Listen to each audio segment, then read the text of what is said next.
How can the Minnesota Vikings beat the Cleveland Browns? Well, they're decimated with injuries, and they're going up against the best defensive line in football. It's not going to be easy. And the Browns might actually give the Vikings a real scare. They did beat the Packers 2 weeks ago. So we're going to talk about it. And we're going to talk about how all these injuries are going to manifest on Sunday morning. Welcome to the Real Forno Show. Ladies and gentlemen, welcome to the Real Forno Show, hosted by the one and only Tyler Forness. A to Z Sports sought him out to be their Minnesota Vikings reporter and NFL analyst.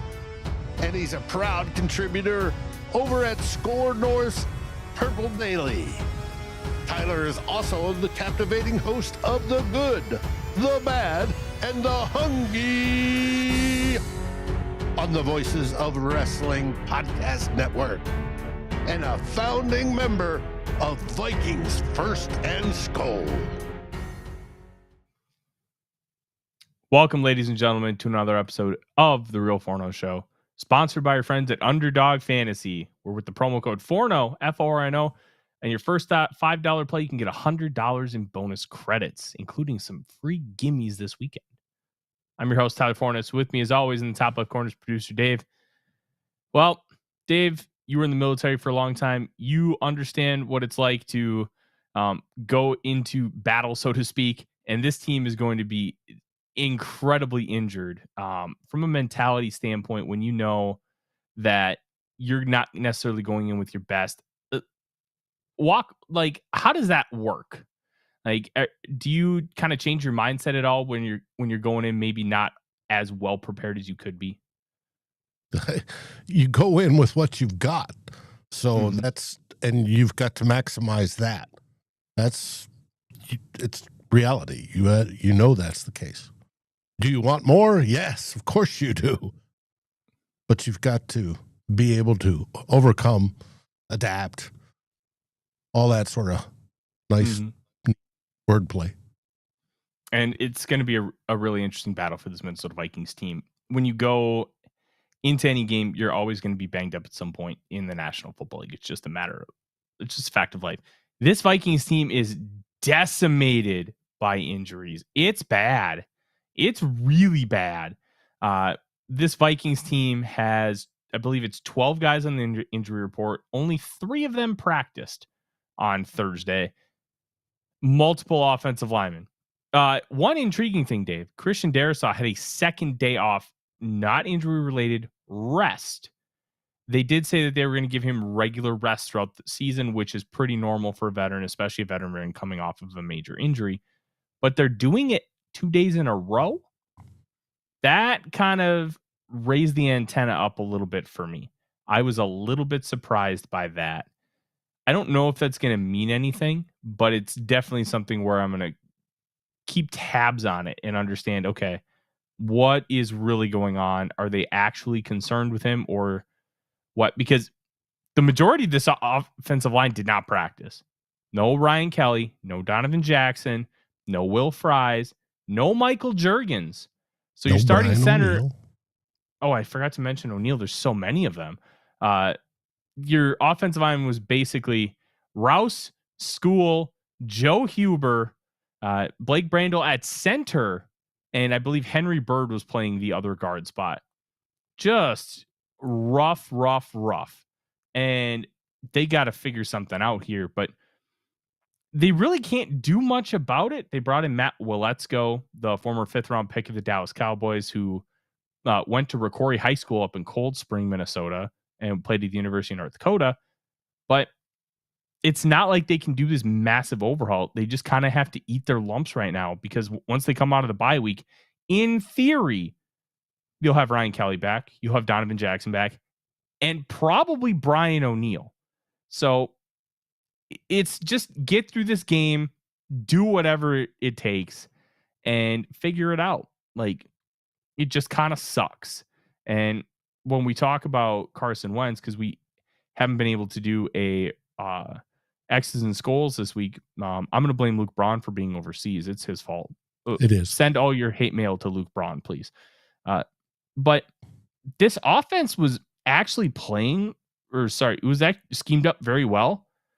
And it was, if based on the perception online about this Vikings team, there was a lot of shade being thrown Kevin O'Connell's way. I'm going to be honest, Dave. I thought Kevin O'Connell put that team in position to win that football game, and they didn't execute. I thought the majority of it was on Carson Wentz because, oh my gosh, we had talked about through the first 2 weeks, the lack of easy buttons, the lack of quick game. And I think a lot of people equate quick game to quick slants. Slants is one element of quick game. There's screens, there's hooks, curls, spacing concepts. The stick concept is probably the most famous quick game concept among football people. And if you played Madden, you know what stick is. It's relatively simple. It's like an option route hitch / out. And then it's paired with another out route as well, at least one other. And you basically try to manipulate the spacing of the defense to give the quarterback an easy pitch and catch, 5 to 10 yards first down. That's what the idea is. Dave, the first drive, all 7 passes you could argue were quick game. 5 of them for sure. One of them was like a 10-yard dig route that Carson Wentz 3-step drop, hitch, throw. So it's more of a timing, but you're not wasting time. You're not standing in the pocket waiting for it to develop. It's designed to get the ball out of your hand quickly. And then the other one was where Carson Wentz should have seen Justin Jefferson. Hey, he's running a crosser over the middle, wide ass open.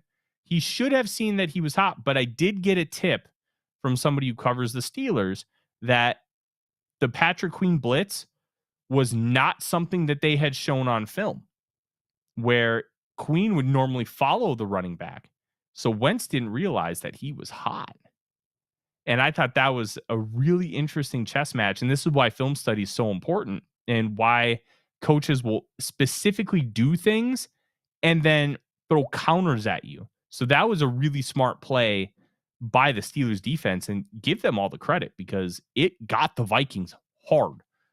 But Wentz should have seen Jefferson wide ass open and just thrown it to him. And that's where the execution comes into play, because execution matters more than the play call itself.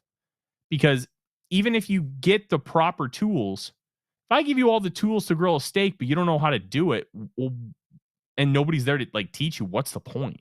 Because once you get on that field, these guys are all professionals. They know how to run all these plays. And for the most part, O'Connell put them in positions to be successful because they weren't running a lot of super deep concepts. And when they did, it either 1, worked, or 2, was in a relatively necessary situation, like 4th and 17, 3rd and 12. They weren't running a lot of these concepts when it was first down. They weren't trying to manufacture these shot plays. They did it in the 2-minute drill, and they did it when the situation called for it, and with maybe 1 or 2 others.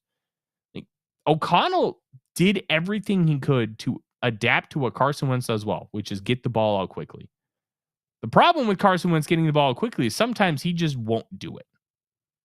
And that's where I think that execution point really becomes a huge factor, because if you set him up for success and you give him the right answer, you make it easy for him that it's staring him right in the face, and he still doesn't take it, that's a problem. And Drew makes a comment in the chat that when they, I can't see the comments right now. When a QB is missing wide open receivers, because usually the QB is worried about getting hit. I can buy that on the final drive, but the first half he got sacked, I think 1 time, maybe twice, and he was not getting a lot of pressure. Something to remember, the Vikings offensive line and blockers, out of 54 dropbacks, only allowed 15 pressures, 21 total, which means 6 were accounted for Wentz, and 4 of the 6 sacks were credited to Wentz because he should have been able to avoid it by multiple means. So if there's a guy coming hot, if it's 5-0 protection, meaning it's man on man, and they send a 6th guy, Wentz is responsible for the 6th guy. He needs to know that he has to get the ball out quickly, or evade him. It's that simple. And for this game specifically, I don't think the argument, well, he's afraid to get hit is really warranted, because so many of these misses or poor opportunities, he had a clean ass pocket, or it's quick game and it's designed to get the ball out of your hands quickly so nobody can even touch you. This was a problem with the Eagles, the Colts, the Commanders, and his 2 backup stops with Kansas City and Los Angeles. Even if he sees it, he sometimes won't throw it. And that's just a mental thing. It's a confidence thing. And it's something that he struggles with completely. And to me, Wentz was the biggest reason why they lost this game. And it was very frustrating for me reading all these things on social media saying, oh, Kevin O'Connell blew this game because his play calling was bad. He set this team up for success. Dave, I want to point out the interception to TJ Watt. You remember that third down play call? It would have been last year on the road against the Bears, where it was like 3rd and 17. Sam Darnold had to come out for a play, and Nick Mullins was in. And they went 5 wide, and they ran a shallow drag crossing route to Aaron Jones, and he picked up like 20 yards on a first down. Do you remember that play? Yeah, I think so. The genius of that play was they had trips to the far side, and they ran straight vertical routes, but they ran them controlled, and they waited for Jones to catch the ball. And then when he did, they blocked, and all of a sudden, Jones has 3 blockers out front, and they sprung it for a big first down in a critical part of the game. Well, here, the Vikings tried to do the same thing. They did it a little differently, and this is where that illusion of complexity comes into play. And it's always prevalent because O'Connell only has so many concepts in the playbook, but he'll run them out of like 20 different formations and sets to where you don't know how it's coming at you, but you kind of think it's coming. And it keeps defenses thinking, which thinking is bad. You don't want to think on a football field. Scott, former wide receiver. And by having a wide receiver split out wide, you keep it in 11 personnel. So theoretically, you have nickel out there and you want to take advantage of linebackers. So Scott's running a crosser, and you have Justin Jefferson and TJ Hawkinson ready to set blocks and get him on the edge and potentially get an explosive. That's the idea. Cam Hayward batted it down. TJ Watt intercepted it, and the rest is history. But there were plenty of opportunities and plenty of just open receivers to be able to hit. There was another one where they ran the parallel deep crossers, where on the 2-minute drill in the first half, Carson Wentz scrambles forward, hits Jefferson for like 30 yards. And if Jefferson doesn't slip, it might be a touchdown. Well, there's another one where Carson Wentz has a clean pocket, looks right at Justin Jefferson about to break open into this big patch of field. All he has to do is lay it in there, and Justin Jefferson could go for a touchdown, and it would have been like a 60-yarder. Wouldn't take it. When those opportunities present themselves, you have to go for it. You have to try and hit it. And it wouldn't have been a tight window throw. He had cleared the linebacker, and the deep safety over on that half was so far away that you could lay it in there and the deep safety wouldn't be able to touch it. Wentz wouldn't throw that ball. And we're not talking, like, if McCarthy doesn't throw that ball, I can maybe give him a little bit of a pass because he's 22 and he's had 2 starts. Wentz is 30 plus. He's a 10-year vet. And he's played at an MVP level in this league. Because remember, that 2017 season, before he got hurt, he was the MVP front runner. Lo and behold, Dave, he wouldn't throw it. And to me, I think that's, as we go into this game, I have more confidence that Kevin O'Connell is going to adapt and adjust for this offensive line because I just saw him do it. And I've talked many times, and I'm sure you guys remember those, where I didn't feel like O'Connell adjusted nearly enough for what he should have been doing, for the personnel he had. Well, he's doing it now, and he's doing a really good job of it. And I think going into the game, we're going to see that once again. Oh, he doesn't have a choice. If we want any chance of winning, he's got to adjust. Oh, and he's already doing that, which he didn't do as much adapting with Dobbs. He didn't do that much adapting with Hall. And maybe some of it was that season was so chaotic and guys were starting for like 2 games at a time. So he didn't really have as much of an opportunity. Well, he did so in game 2 with Wentz, and we didn't see enough of that with guys like Dobbs and Mullins and Hall when they were given, because they have stuff in the playbook to where you can run a little bit more play action. You can run like waggles and bootlegs and get guys on the move to maximize their feet.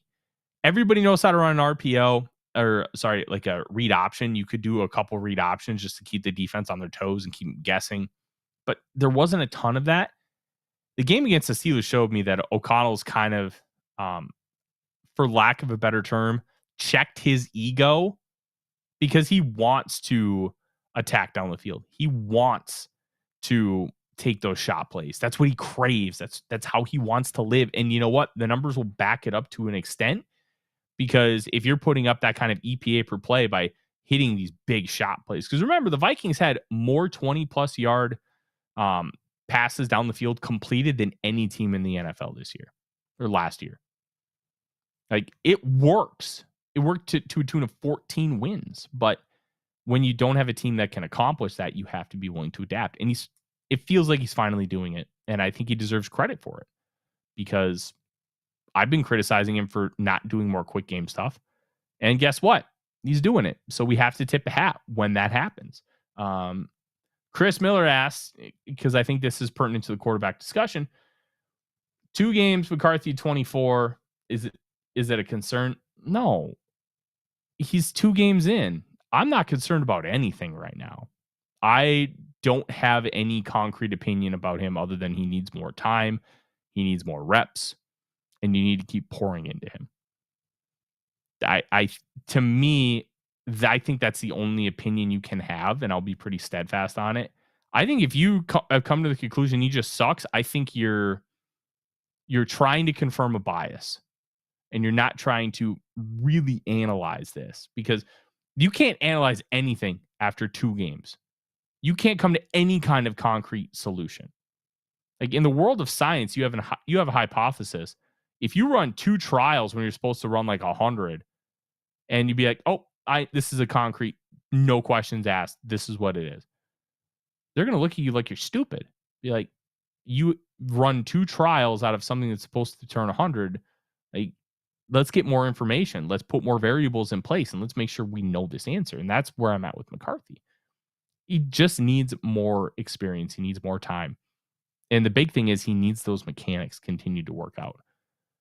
Look, when you talk about the mental reps in the room, watching film, and not really being able to hit the practice field, but Dave, not being able to work on those mechanics has really harmed McCarthy. It's harmed him big time. And we've seen it manifest negatively on the field already. The miss to Naylor on the slot fade that would have scored a touchdown against the Falcons, missing guys in the open field. If he would have had his feet more under him, maybe he doesn't throw that interception in Nahshon Wright and he gets just a little more juice on it. You can survive a little bit with some wonky mechanics. Like, Aaron Rodgers has had dog water mechanics pretty much his entire career. His feet are never set. He's throwing off his back foot. He's just Aaron Rodgers. He just kind of does what he wants. He's kind of like Reggie Miller. Like, Reggie Miller had the ugliest looking shot, but it just worked. So what are you going to do? Tell him to stop shooting an ugly ball because he shoots at one of the highest, at that point, he was one of the highest percent 3-point shooters of all time. No, you're just going to let him shoot the way he does because it just works. And sometimes you just can't explain it. Rodgers, Mahomes, those guys, you just can't explain it. They can throw off platform. They can do all this funky stuff and just make it work. You know, I think that's a part of it right now. But yeah, McCarthy just needs time because his footwork, his mechanic stuff is all basic stuff that, you know, a lot of times they don't work with you enough in college on it, because in college, you only get 20 hours a week with these guys. You got to do so much mental in the practice time. You're not working on mechanics during the season. The Vikings will, they may do a little bit here and there, but they're not going to work on the mechanics. Last thing, Chris mentions the O-line. Look, this ain't a popular opinion. The O-line was fine until halftime. I'd argue that at times they were good. After halftime, it was rough. But O'Connell put them in position enough times to where they should have won that game. And I really think that Carson Wentz is about 70% responsible for that loss. O-line should have been better. But for what they were and what they were doing, like, unless you're expecting miracles, I don't think they were that bad considering. On overall level, they were pretty rough. But you have 3 backups in, and they were doing enough to give the Vikings opportunities to get the ball downfield, opportunities to score touchdowns. And it didn't happen. You're going to have flaws. You have to work through them. And they didn't. The receivers were getting open, but Wentz wasn't hitting them. It is what it is, but this is what happens when you have a backup quarterback. It sucks. And he is a typical backup quarterback, about 500. A good backup quarterback, about 500. Now, with the O-line in the critical situation it is, where we're only going to have 2/5 of the starters, and we have not had all 5 as imagined going into this season. Mm-hmm. KOC is going to have to modify the game plan. Now, what I'm hoping for is Chris Cooper and Keith Carter get everybody ready for the game. But if it means more quick game, dink and dunk, then do that. 3-step drops, 5-step drops max. Get the crossers, whatever. So the line has time enough to hold if necessary. Don't bet on all the 7-step deep drops, which KOC absolutely loves because it gives you a higher EPA. And there's reasons for it. But you don't have the line to protect your quarterback doing that, nor do I think you have the quarterback with capabilities of doing that on a regular basis, as you've just discussed, seeing a wide open receiver and not taking the shot. It's going to be interesting come Sunday to see what sort of adjustments he makes, especially with this patched together O-line. And people say, well, I saw a comment that the Packers went to the Super Bowl on a patched together O-line. Well, I'm not so sure. And we all remember 2016 and how that started out great and then went down the toilet. It's going to be interesting. I say that word a lot now too. It's going to be fun to watch, or at least for me, to see how KOC and the boys, Cooper and Carter, have the O-line meshing and playing. Is it going to be sticking with just the 5 up front? Are they going to bring in Josh Oliver as a 6th O-lineman?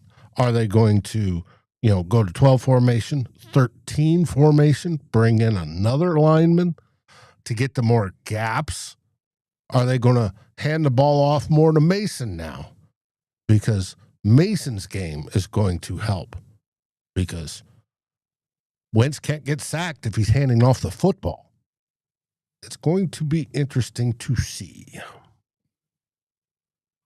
Yeah, I'm very interested to see how this will work, and I'm also going to be interested to see what the run game looks like.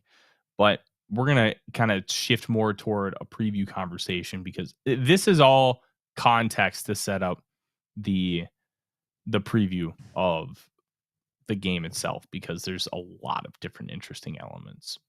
But before we get there, Dave, we got to talk about our friends at Underdog Fantasy.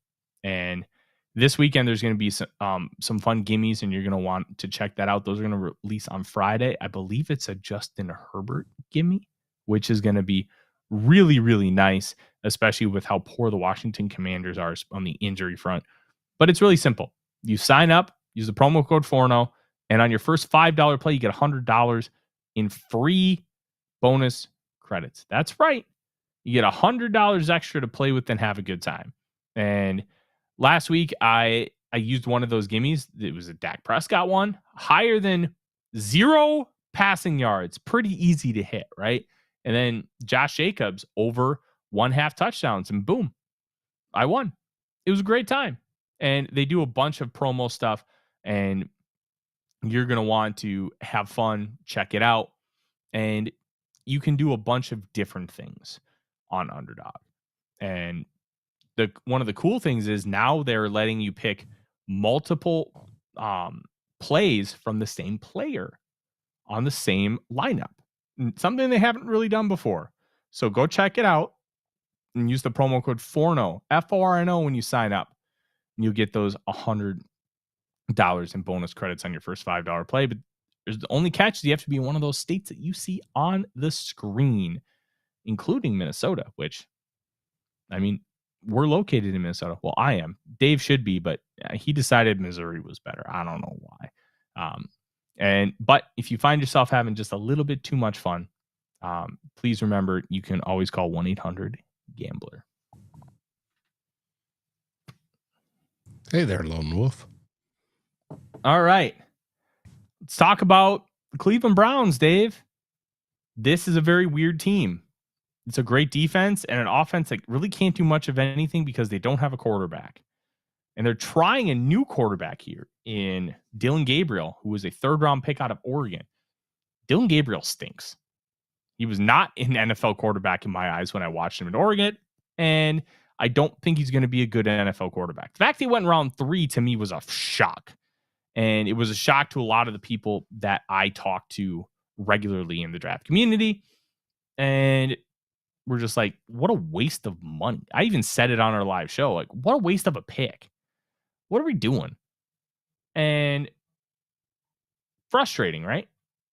Like, why in the world are you putting that kind of resource into a guy who's probably never going to be any? Now, if he turns out to be Russell Wilson, I'll eat my words.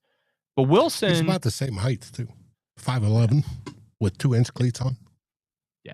Dillon Gabriel, not a good quarterback. Good college quarterback. There's a difference between a good Saturday quarterback who can put up numbers and get you wins, but the game is so different.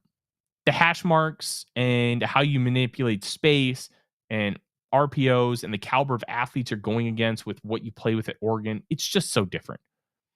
Gabriel is getting his first start against the Vikings. Why would he get his first start against the Vikings? Dave, Joe Flacco stinks. He's cooked. And, I mean, Joe Flacco's 40, but he's just uber cooked. So they had to do something to try and jumpstart this offense, which really hasn't done much of anything. Their only win was because the defense was superb, and it was a 13-10 effort against the Green Bay Packers in week 3. You have to be able to do something on offense, and they're hoping that Gabriel can give them that spark. The fact that they did it against Brian Flores for his first start, they're asking for trouble. And just for context, this offense has been so incredibly poor for a multitude of reasons. They can't really attack the ball down the field. Running the ball has been very inconsistent. Let's take a look at some of the advanced metrics. EPA per play, 31st in the league. Success rate, dead last. Dropback EPA, 30th. Dropback success rate, 31st. Rush EPA, they're actually okay. They're at 9th. Rushing success rate, 29th. So when they run the ball, they can get explosives, but on a down-to-down basis, they're not being successful. And then you look at the offensive line. Dave, they're missing their top 2 tackles. They're not doing much of anything on the offensive line. They just traded for Cam Robinson, who's probably going to start at left tackle on Sunday. Oh, boy. Cam Robinson plays left tackle. Jonathan Grenard's going to eat his lunch. And that's kind of the situation we're in with this team. They've just had injuries on the offensive line. Like we have DeJuan Jones is out for the year. Jack Conklin, who I believe is their right tackle, is also out for the year. They have good players on the interior, but they're a little older. It's just brutal, Dave. It's just brutal. Kevin Stefanski's a great coach, but you got to wonder, and I'll pose this question to you. Do you think that this is a move that he had to make to try and save his job? Because people have thought Stefanski should be on the hot seat for a couple of years. I've never seen it because of what he's been saddled with. I think they're looking for an excuse. I think the owners maybe, because the owners meddle too much. Well, I do say this. Jimmy Haslam essentially came out, and if I got this interpretation a little wrong, please correct me. Basically came out and said, hey, it's my fault that the Deshaun Watson thing has gone wrong. I'm to blame. Blame me. Basically absolving the front office and Kevin Stefanski, who at the time, what are they going to do? Say, I didn't want this? No, you're going to go out and be company guys and be like, you're just going to try and spin it, be like, yeah, we think on the field he can be really good, and just, kind of ignore the things that are bad, because that's what good PR is going to train you to do. Now, accentuate the positives and don't talk about the negatives. We all know what the negatives were with Deshaun Watson. I think it was either 24 or 26 women accused him of sexual misconduct. Like, that's why the trade at the time was so controversial, why people kind of look at the Browns. Then they gave him a fully guaranteed $243 million contract, which, oofda, that has not turned out to be very good. When you look at, once he got back on the field, evaporated, which is weird. Mm-hmm. But Jimmy Haslam's also the one that's supposedly said draft Shedeur Sanders. That's now, whether he was the rumor, whether his arm was twisted by New York, I don't know. But I doubt that. I wouldn't. I'm going to be honest. I wouldn't entertain that at all. Okay, I'm just conspiracy theorying it all up and down the field. It could be. Either that or it's Haslam, and he's being Haslam. Owners do meddle, and they do tell teams to draft certain players. Jimmy Haslam's the reason why they drafted Johnny Manziel, because they're the infamous story of the homeless guy telling him draft Johnny Manziel. David Tepper, the owner of the Panthers, the entire staff wanted CJ Stroud. He told them to draft Bryce Young. Now look at where the Panthers are. They may have to replace Bryce Young after 3 years. Stroud is having his own struggles, but a lot of those struggles can be traced explicitly back to the offensive line. So trying to parse out what's his fault and what's not is a difficult task right now, because that offensive line might be one of the worst units in football. But owners meddle, and they did say in the 5th round, draft Sanders. Like, Sanders, I had as my top quarterback in the class. I think he can be really good. He's got some athletic deficiencies to where he's just not the great athlete. It's amazing how all 3 of Deion Sanders' kids, none of them were great athletes. Crazy to think about. Like, great NFL athletes. Not like, they're way more athletic than I am, but for the NFL, nah, they're not really good athletes at all. So that's an interesting. Deion blames their mother. Maybe, yeah. I don't know Deion Sanders that well, and I'm not going to sit here and tell you that I think Deion Sanders would do that, but it's a non-zero chance, right? Deion Sanders is one of the most explosive athletes, of my lifetime. Like, Deion Sanders is the only player to start in a Super Bowl and a World Series. Think about that. He once played, I think it was a World Series game and an NFL game in the same 24-hour period. Mm-hmm. Like, he's just an insane athlete. So the fact that none of his kids are these elite athletes is one thing, but yeah, telling them, hey, in the 5th round, draft Shedeur Sanders. Okay. That I'll give ownership a little bit of a like a break for stepping in and being like, hey, go take this guy. Like, you got to find a quarterback eventually. And if Sanders, who by most mock drafts was projected to go in round 1, like, now mock drafts aren't everything. That but, was the QB inflation well, now and the hold on. hype for the fans. The final mock drafts going into the draft, like the day before and the day of, they're not meant for the fans. They're meant to be as predictive as possible.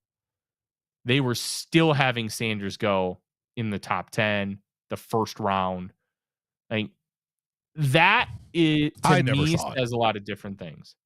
Where, like, if you put him in there in March, I don't care. That doesn't matter.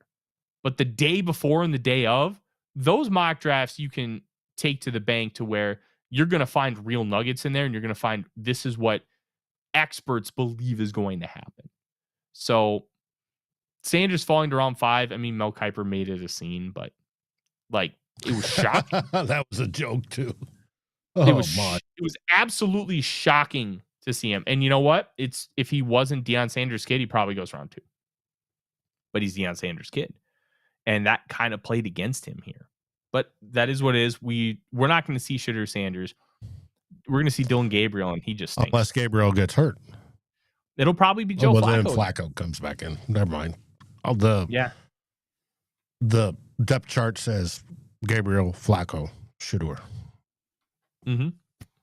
Yeah. So, and you want to know Shedeur's response? Oh, that was he was mocking Rex Ryan, which the whole situation was just weird and blown out of proportion. Like, reporters, I mean, it's kind of their job, but they were trying to bait him into saying that he didn't agree with the decision to start Gabriel where he should have been the starter. Yeah, it's maybe just don't talk to the third string quarterback. That works. Like, but the fact that he mimed it, basically, his vocal cords went, silent, but his lips kept moving. I'm curious if anybody brought in a lip reader to see what indeed he was saying. It was, I had a good time with it. I thought it was very funny. Okay. So we know that the issues that the Browns have on offense, but where this game is going to be won is how capable the Vikings offensive line will be in stopping the Browns defensive line. Myles Garrett is one of the best players I've ever seen play football in real time. He's so good. He weighs 275 pounds and he can bend the arc like he weighs 230. Just an absurd football player. And that is going to be a huge factor. There were pictures coming out of the Packers game where they had like 4 guys trying to stop him, and Myles Garrett would still win because Garrett's just, he's on a different level from everybody else that plays football. But the rest of the defensive line is pretty good. Mason Graham was the 5th overall pick at defensive tackle. They've got a couple other guys who are really good rotational pieces. This is a very interesting group, but they are dominant. This defense is, like, from an EPA per play perspective, they are 9th in EPA per play, and success rate, they are 5th. So success rate, you want to get to 2nd and 5, 3rd and 3 or less, and then a first down is an automatic success. So it's basically how well can you move the football. That's what success rate is trying to identify. And they don't allow teams to move the football very well. Now, the Lions did, I think, put up 40, but I think at least they had a punt return touchdown, and I think they had a defensive touchdown as well. I might be wrong in the defensive one. I know the punt return one is legit. Just, you got to find close to 30 points scored offensively. That's the Lions are unfortunately decent this year. They did not regress like we had all hoped. It'll come. It'll come at some point. But yeah, this team is really good. Plus, they have a rookie linebacker named Carson Schweschinger, who they took at 33rd overall. Oh, that dude is so good. He is already one of the better middle linebackers in football. It came from UCLA, and UCLA was a dumpster fire last year. They're bad this year. They're 0-4 to start the year. They've already fired their head coach, Deshaun Foster, who graduated from UCLA and played in a Rose Bowl for them. So, like, it was a legacy hire to try and encapsulate some of, like, hiring guys like Deion Sanders, Pat Fitzgerald before he got unceremoniously let go by Northwestern was really good for a long time. So they were trying to capture some of that magic. Didn't work. But like that program is a disaster. And Schwessinger came out of it and looked really, really good. And it's just a crazy thing that they just got a stud middle linebacker already. And they have good defensive backs. They're much better corner. Denzel Ward and Greg Newsome are really good corners. What's his name? They have one Emerson. He got I think either a torn Achilles or torn ACL. He's out for the year, so they just have the two really good corners. But this is a defense that can play, and Jim Schwartz has these guys ready to go.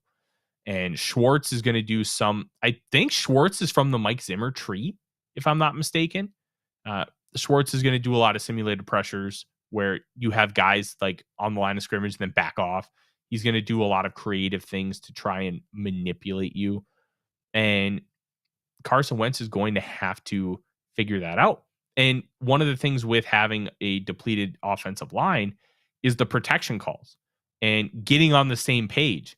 Blake Brandel has probably never done protection calls in his career, so it's probably going to be on Wentz to lay out those protection calls. That is if Michael Jurgens doesn't play. There's a chance they think he'll practice on Friday. That was the word from Kevin O'Connell. And if he does practice, that's going to be a big deal. Now, if he doesn't, things could get real ugly. And they have to just find a way to move the football. This is going to be a very low-scoring game. But if they can just move the football, hey, get a couple screen passes, get 5 yards. Play action, roll out away from Myles Garrett and get the ball dumped off and just run for 10 yards. They're going to have to. Myles Garrett's going against Justin SKOL. Well, he's going to eat his lunch. Here's the thing. I don't know how many reps he's going to have against Justin SKOL. Let me explain why. He only has like 8 reps lined up over right tackle all year. Yeah, but well, hold on. He predominantly plays left side. They will put him in the A gaps, but he's predominantly over that left tackle. So the conventional wisdom is exactly what you're saying, Dave, where, hey, line him up over SKOL and just let him go to town. But that doesn't seem to be how Myles Garrett plays. TJ Watt only stays over right tackle. He really never goes over left tackle. And I'm curious how much they'll actually put him over SKOL, considering how he normally plays. That's going to be an interesting point because, like I said, conventional wisdom says, yeah, put him over there. But that's not usually what he does. I understand being comfortable because I played both sides in high school.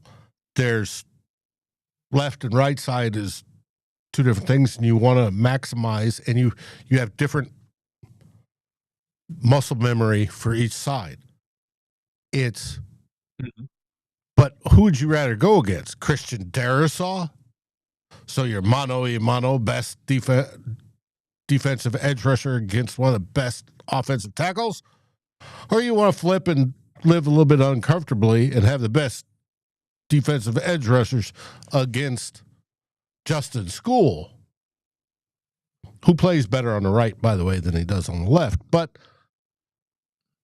I'd be like, oh, I'm switching sides this week, coach. Yeah. But we'll see. And if he doesn't, that may be a mistake. Now, unless Huber, who looks to be playing left guard this week in his first ever start, gets picked on, and it's just loop inside type of pass rushing moves, and have the interior defensive lineman loop outside, get caught by Darrisaw. Yeah, that's how I'm intrigued to see how. I'm intrigued to see how they use him because they may not try to do that, and they just may let Myles get. Myles Garrett's just so good that he's just going to whip Darrisaw. That would be the idea. Now, I'm just intrigued to see if they're willing to put him on the right side a lot and how that looks and what they end up doing, because some guys just don't go over to the other side. Danielle Hunter never did. So it's something to monitor when you're looking at everything. That's going to be one of the big things. Also, tight ends. Does Josh Oliver or maybe a returning CJ Ham play a lot of snaps just to help block? TJ Hawkinson, shout out Luke Braun because he pointed this out. And when TJ Hawkinson chips, he doesn't like just push. He like lays in, and it takes longer. So it takes like a second and a half to do that. And then all of a sudden, he's a lot slower to get out onto the route. That's a really important point, because if he's taking that long to get on the route, he's the outlet. So it's taking even longer for him to make an impact in the passing game. So how some of those things work, will they end up being able to attack vertically at all down the field? And will they be willing to play too high against this, or single high against this Vikings team, because you have Jefferson and Addison, but the offensive line may not be able to handle it? That's going to be a very interesting kind of strategy point on what Jim Schwartz wants to do. Because, oh boy, if they play a bunch of single high and the Vikings can't take advantage of it, that just tells you everything. And the Vikings will probably end up struggling a lot in this football game. But we'll see. We will see. Could it be the first offense to score wins? Yeah. I had this game projected 16-9. Vikings win. I think it's going to be ugly. I think it's going to be gross. I do think that they're going to be able to force a couple turnovers on Dillon Gabriel, which I think is going to really help the scoring. I think Wentz is probably going to be good for a couple turnovers against this defense. This is a game that the Vikings can easily lose. And I don't know if they'll be able to win, but there's a path to winning. They have to be consistent, and they have to play smart football. We'll see. Rob, I like your fun fact. And Braxton got fired last week because of it. Yeah, they're starting a guy from Canada. Let's answer this from cause and effect. Let's get out of here. Keeps hearing fire KOC. Pushback is for who? Like anybody who's talking about fire KOC right now, cause and effect, does not know what they're talking about, because KOC is doing a very good job in maximizing everything on this team. Now, he's had some things to work through, but I got to tell you, Kevin O'Connell's doing a really good job. And overall, he's 36-19 as a head coach. Let that sink in. 36-19. We're not talking at the University of Alabama, where you better be like 36-5. We're talking in the NFL. He's got nearly a 2-to-1 win-loss ratio. And with how many quarterbacks? He started 8 quarterbacks in 4 years. Sorry, 7 quarterbacks in 4 years. I wrote an article earlier talking about Justin Jefferson going up against having a lot of starting quarterbacks. 8 have started in Justin Jefferson's career, with that one Sean Mannion game in the COVID year 2020. But man, shout out to Too Evil. You can't, like, firing Kevin O'Connell is just, it's a take that doesn't even deserve any more more discussion, really. It's and we're close to the situation, and we get fans are close and they want to nitpick. So they're going to nitpick everything. And they say the buck stops at the top, and the top's KOC.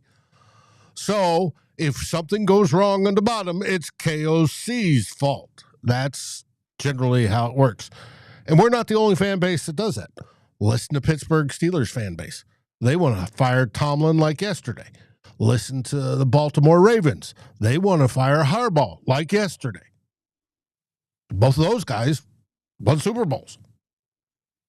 It's Has he worn out the honeymoon period? Oh, yes.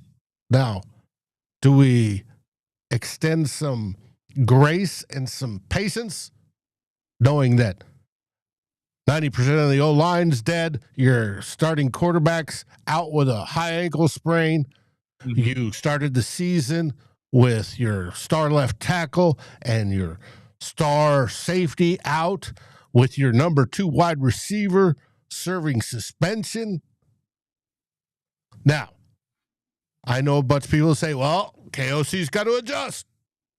He's got to do it. And it's just like telling a NASCAR crew chief, you blew your last tire. What do you do now? Well, get the donut out of the trunk. Can you finish the game? Yeah, I can finish the game. Can you win the race? Nope, not a chance. But do you do your best to adjust? Now, Kevin O'Connell's not blameless. I'm not saying he is. He needs to learn to adjust. He needs to go, even though he loves the deep shot, which, you know, all stats, EPAs prove it, that's the way to go. But if it's not working, need to adjust. Go to a 3-step, go to a 5-step drop, go reduce the range. And for those that are curious, 3-step drops usually within the first 5 yards-ish. It's a quick game. 5-step drops is usually around the 10-yard line. And then 7-step drops, you're going deeper. Because it takes that time to develop. Well, then adjust. Is he quick to adjust? No, because he wants to go for the big play. He wants to go for, you know, the higher EPA on average, which it's proven to be, and he's used to what great extent, 14-3 last year. But if you get to the point where you're just hitting your head against a brick wall, and Carson Wentz seems to be that brick wall, you need to adjust. Yeah. And I think he's done a pretty good job of adjusting so far. What kind of adjustments will he have this Sunday? We'll find out in time. But that's going to do it here tonight. Don't forget, 2 All Bloggers, Saturday morning, 10:05 Central Time. And then our post-game show, which will be going live at the 2-minute warning around 11:20, 11:30. And we will be with you until the game is done and then some. So you want to jump on there as soon as that game is over. Or you can live the game with Dave until I end up jumping on, and Darren Campbell will be there as well. Yes, and then we end 4 quarters in a 0-0 tie. We go into overtime. Oh, that would be hilarious. 0-0 tie would be so funny. And we'll be back next week with all of our normal shows, even on the bye week. We will still have everything. Until then, thank you so much for joining us. Please like, subscribe, ring the bell, and do all those fun things. And we will see you on Saturday. Until then, SKOL Vikings. SKOL Vikings.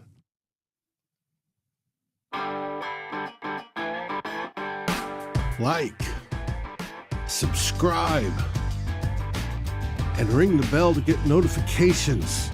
It helps us grow this community that we all love, our Minnesota Vikings. And on behalf of Tyler Forness and myself, Dave Stefano, thank you so dearly for watching The Real Forno Show. SKOL, everyone.